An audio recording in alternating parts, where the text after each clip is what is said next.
Herkes salam, mən Kərimli Fatih 6B sinif şagirdi. Bugün yeni gələn elektrik mühəndisliyi dərslimizdə ölkəmizin və başqa ölkələrin radiosunu biz elektrik mühəndisliyi dərslimizdə yığdıq.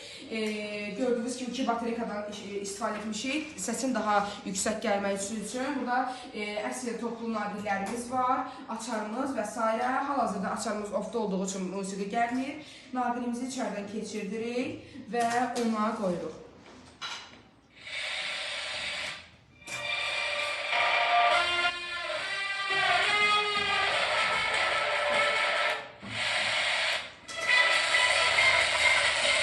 Buradan idarə edə bilirik radyolarımızı.